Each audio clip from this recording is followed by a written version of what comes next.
আশা করি আজকে অনেক কিছু তথ্যবহুল আলোচনা হবে। দর্শক আপনাদের বলে রাখি যে আজকে ফজলে ভাই আকবর কেন এখানে, একটি বিশেষ কারণ আছেন। তিনি হচ্ছেন সেই ব্যক্তি যার সঙ্গে সবার আগে আমাদের জানা মতে 4 তারিখ রাতেই 2024 সালের 4 আগস্ট রাতে সেনাপ্রধান জেনারেল ওয়াকারুজ্জামান কথা বলেছেন। পরদিন সকাল মানে 5 তারিখ, যেদিন শেখ হাসিনা সরকারের পতন হয়, সকাল 10টায় তিনি সেই আমরা বলতেই পারি যে সেনা ভবনে গিয়েছিলেন, ক্যান্টনমেন্টে। এরপরে যেটা হলো, তিনি কিন্তু বঙ্গভবন পর্যন্ত গিয়েছেন, পরবর্তী প্রক্রিয়াগুলো দেখেছেন। তিনিই একমাত্র ব্যক্তি যিনি ওই 5 তারিখ থেকে শুরু করে এবং বিকেল পর্যন্ত সেনা সদর থেকে শুরু করে বঙ্গভবন পুরো জায়গাটায় তিনি ছিলেন। সেনা প্রধান জেনারেল ওয়াকারুজ্জামান ফোন করলেন। কেন আপনাকে ফোন করলেন, কি বললেন? আমি কিন্তু ওই ফোন কলটা পেয়ে একটু অবাক হয়েছিলাম। এই জন্য যে সত্যিকারে বলতে কি, ওই 5 তারিখের আগে, ওই 4 তারিখ রাতের আগে ওয়াকারুজ্জামানের সাথে আমার কোনো দিন পরিচয় ছিল না। এবং আমি এবং ওয়াকার কোনো সময় চাকরি জীবনে একই ক্যান্টনমেন্টে চাকরি করি নাই, এবং সেই সুবাদে ওনার সাথে আমার পরিচয় ছিল না। এবং 5 তারিখ আমি যখন 10টার সময় মিট করলাম, তখনই কিন্তু ফর দ্য ফার্স্ট টাইম আমি ওয়াকারুজ্জামানের সামনাসামনি করমর্দন করলাম। That was my first meeting with him. তো সুতরাং স্বাভাবিকভাবে রাত 12টা 20-এ যখন আমার এরকম একটা কল পেলাম, আমাকে একটু আমার একটু চমক লেগেছে যে উনি আমাকে কেন করলেন। এবং আমি এই প্রশ্নটা কিন্তু ওনাকে, যখন আমি পরের দিন গেলাম, ওয়াই মি, আমাকে প্রশ্ন করেছিলাম। উনি তখন বললেন যে দেখেন, আমার জানা মতে, অবভিয়াসলি ওনাকে হয়তো ইন্টেলিজেন্স এজেন্সিস, ডিজিএফআই, এনএসএ হয়তো ব্রিফ করেছেন, যে আমার জানা মতে আপনি একটা পলিটিক্যাল পার্টির সাথে আপনার সাক্ষ্য আছে, এবং আপনার অনেক পলিটিক্যাল লিডার সাথে আপনার একটা মোটামুটি একটা ভালো সম্পর্ক আছে। যেহেতু আপনার সাথে সবার সম্পর্ক আছে, তাই আমি আপনাকে এই কাজটা, এই দায়িত্বটা দিতে চাই। তো সেই হিসাবে আমার সকাল 10টা গেল। সকাল 10টায় যখন গেলাম, যখন আমি ওখানে মিট করলাম, যখন আমাকে জিজ্ঞাসা করলাম আমাকে কেন, তার প্রতির উত্তরে উনি বলেছেন, হ্যাঁ এটা অবশ্য সত্যি কথা, যে বিএনপি তো, আমি তো ধরেন 2008 সালের ম্যাডাম যখন জেল থেকে বেরোলো, তখন থেকে আমি ম্যাডামের সাথে ছিলাম, এবং ওনার সাথে থাকা বদলতে অনেকের সাথে, পলিটিক্যাল সার্কেল আমার অনেকের সাথে পরিচয় হয়েছিল। এবং আমি মোটামুটি সব সময় স্ট্রেট কথা বলতে পছন্দ করি। কি বললেন আপনাকে General Walker? He was very clear একটা জিনিস, আমি যাওয়া মাত্রই উনি যে কথাগুলো বলেছেন, যে দেখেন আমি এই রক্তপাত আর চাই না, আমি ক্ষমতাও চাই না, আমি একটা এটা নিষ্পৃত হোক, এটা কামস টু অ্যান এন্ড, এটি আমার লক্ষ্য, এবং আমি আপনাকে এই দায়িত্বটা দিতে চাই। কি দায়িত্ব দিতে চাই? দায়িত্বটা দিলেন আপনি, যেহেতু আপনার সাক্ষ্য আছে বিভিন্ন পলিটিক্যালের সাথে, আপনি সবাইকে আলোচনা করেন তাদেরকে, আমি তাদের সাথে অ্যাজ আর্লি অ্যাজ পসিবল আমি তাদের সাথে মিট করতে চাই, দেখা করতে চাই, এবং তাদের সাথে আলোচনার মাধ্যমে আমি এই আজকের এই ঘটনাটা ইতি টানতে চাই। 5 তারিখ সকালের কথা, সকালের কথা। এবং উনি যখন 10টার সঙ্গে দাওয়াত দিলেন, আমি গেলাম ঠিক টাইমে, এবং ঠিক 10:30 বাজে কিছুক্ষণ আগে ওনার সাথে আমাদের পার্শ্ববর্তী দেশের সেনাপ্রধান কথা বলবেন, উনি বলেছিলেন। আমি বলছিলাম ধন্যবাদ, আপনি কথা বলেন, আমি চাই আপনি যে আমাকে দায়িত্ব দিয়েছে, আমি দেখি এটা কতখানি করতে পারি। তো আমার কথা হচ্ছে যে সেই দিন যে উনি যখন আমাকে বললেন এই কথাটা, আমি তখনই আজ করতে পেরেছি, something very radical is going to happen this morning. আপনি তো বেরিয়ে গেলেন 10:30। আমি বের হয়ে গেলাম। আমি বের হয়ে আমি কি করলেন তখন? প্রথম কাজটাই করলাম, কিন্তু আমি ফখরুল ভাই বিএনপি সেক্রেটারি, ওনাকে টেলিফোন করলাম। তারপর যে আমাকে এই কথা বলেছে, উনি বলছে it's a very welcome decision, তবে আমি আমার নেতাদের সাথে একটু আলাপ করে I will come back to you. তো উনি আমাকে এটাও বলেছিলেন, আমাকে তো উনি অন্যান্য পার্টি লিডারকে বলেছে, তা আমি ওনাকে বললাম যে দেখেন, আমি তো সবাইকে, সবার টেলিফোন নাম্বারও নাই, এই কাজটা আপনি করেন, কিন্তু সেক্রেটারি জেনারেল কাছে তো সবার নাম্বার আছে। ওর যে না না, এটা ঠিক হবে না, আপনি কি দায়িত্ব দিয়েছে, আপনি এটা করেন, না হয়তো অনেকে হয়তো আমাকে ভুল বুঝবে, এবং রাইটলি সো।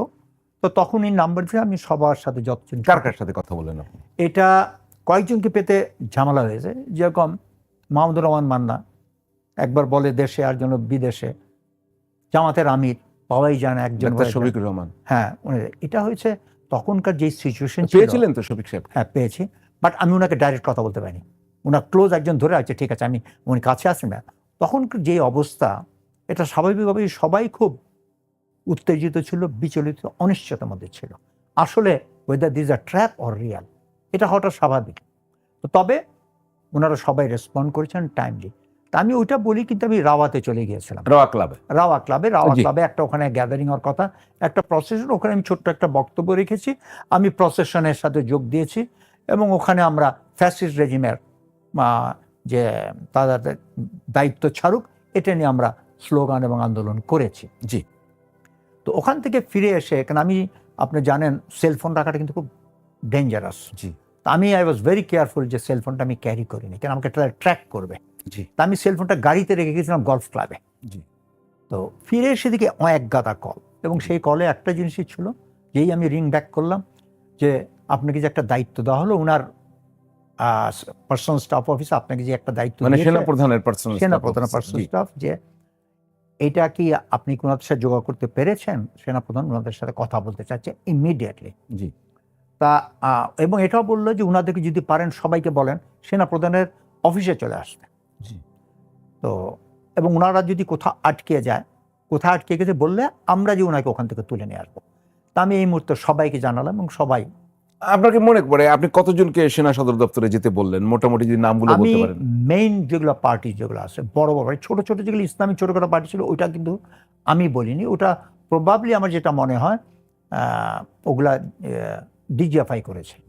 মেজর পার্টি সবগুলোর সাথে আপনি মোটামুটি কাদের সাথে কথা বলেছেন? আমি যেমন ফখরুল ভাইয়ের সাথে কথা বলেছি, জামাতের সাথে কথা বলেছি, মাহমুদুর মান্নার সাথে কথা বলেছি, তার জুনায়েদ সাকির সাথে কথা বলেছি, তারপরে স্টুডেন্ট লিডার একজন কথা বলেছিলাম। আচ্ছা, হ্যাঁ, ক্লিয়ার। আপনি গেলেন কখন আবার? আমি আপনাকে কি আবার ডেকেছিল কিনা? হ্যাঁ, আমাকে বলেছে ওনাদেরকে নিয়ে আসেন। তা আমি তো ওখানেই সঙ্গে সঙ্গে telephone I started calling everybody যে আপনারা প্লিজ ফল ব্যাক, সেনাপ্রধান অফিসে চলে আসেন। কোথাও যদি বাধাগ্রস্ত হলে জাস্ট লোকেশনটা দেন, আমি সেনা সদরে জানিয়ে দেবো, আপনাকে ওখান থেকে তারা উদ্ধার করে নিয়ে আসবে অফিসে এসে।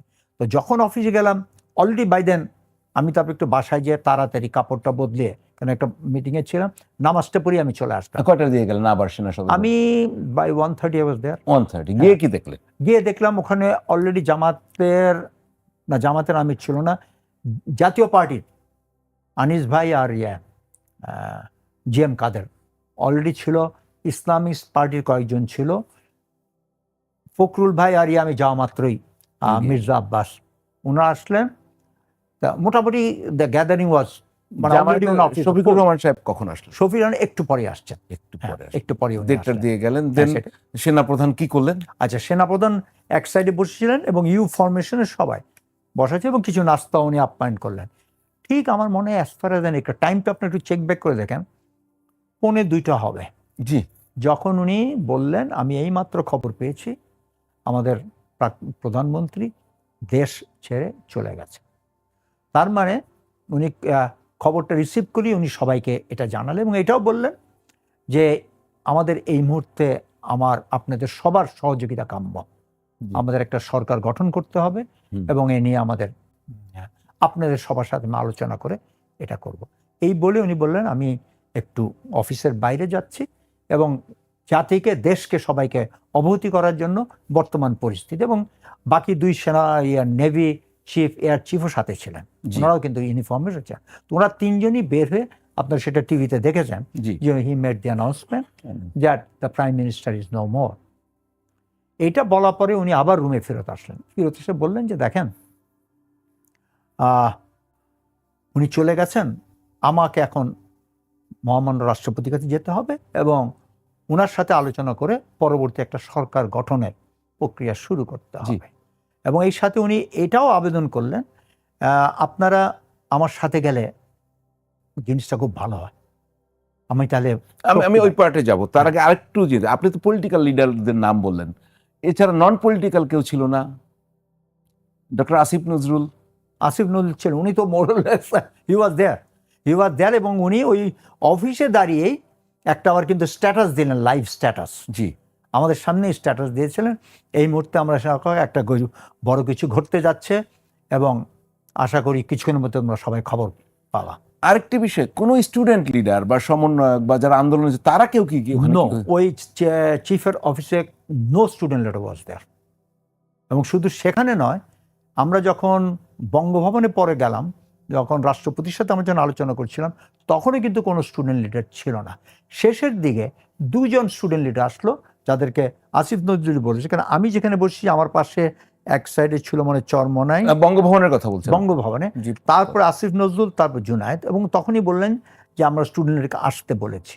তা আমাদের যখন এই মিটিংয়ের শেষ পর্যায়ে আমি তখন তো ওখানে 2জন স্টুডেন্ট লিডার, একজন বঙ্গভবনের meeting। বঙ্গভবনে, একজন ছেলে একজন একটা মেয়ে। আচ্ছা, কিন্তু সেনা সদরে যখন ছিলেন আপনারা, মির্জা ফখরুল সাহেবকে নাকি জাতির উদ্দেশ্যে তাকেও নাকি কথা বলতে বলেছিলেন সেনাপ্রধান, যে আপনারাও কিছু বলেন, এরকম কিছু ঘটেছে? নো, এরকম কিছু বলে নাই। তবে ওই সময় ফখরুল ভাই বলেছিলেন যে আপনি রাষ্ট্রপতিকে যাচ্ছেন, আপনি যান, আমরা অপেক্ষা করি তাহলে কথা। আচ্ছা। তখন কিন্তু 2জন ব্যক্তি, একজন হচ্ছেন যে আনিস মাহমুদ ভাই জেপি, এবং আমি আনিসুল ইসলাম মাহমুদ। আনিস ইসলাম মাহমুদ, উনি আবার ক্যাডেট কলেজে আমার সিনিয়র ছিলেন, এবং আমরা 2জন প্রতিবাদ করার জন্য, যখন সেনাপ্রধান আপনাদের সহযোগিতা চাচ্ছে, আপনাদেরকে সাথে নিয়ে যেতে চাচ্ছে, ইট ইজ বেটার যে আপনারা সবাই চান। কেননা সেনাপ্রধান একটা জিনিস বলে নিয়ে আসবেন, আপনাদের এটা পরবর্তী দ্বিমত থাকতে পারে। সো দ্য বেস্ট, ওখানে আলোচনার মাধ্যমে যেটাই হবে সবার অংশগ্রহণ মাধ্যমেই সেটা হবে। আপনার কি একটু মনে পড়ে যে সেনাপ্রধান তখন বলছিলেন, আমরা তো ওটা দেখছিলাম, সবাই যখন প্রশ্ন করছিল যে হ্যাঁ, জামায়াত ইসলামের আমির সাহেব এসেছেন, ফখরুল ইসলাম, এবং ছাত্রদের পক্ষ থেকে উনি বলছিলেন যে আসিফ নজরুল তাদের প্রতিনিধি। এটা কি আপনার খেয়াল পড়ে? এটা ঠিক মনে পড়ে না, অনেকটা এরকমই ধারণা ছিল। আমি এক্স্যাক্টলি আই ক্যানট রিকালেক্ট, এরকমই একটা ধারণা ছিল that Asif Nazrul represent the students. এখন একটু আমি আপনাকে বলি যে যখন সেনাপ্রধান বললেন যে তিনি চলে গেছেন, তখন ইনস্ট্যান্টলি আপনি ফেসগুলো তো রিড করতে পারেন, রিয়াকশনটা কেমন ছিল? রিয়াকশন ওয়াজ এক্সট্রিমলি জুবিল্যান্ট। মানে মনে হচ্ছে সবার শ্বাস বন্ধ ছিল, সেই মুখোশটা আপনি মুখ থেকে খুলে দিলে আপনি স্বস্তির বাতাস সবাই, এবং ইট ওয়াজ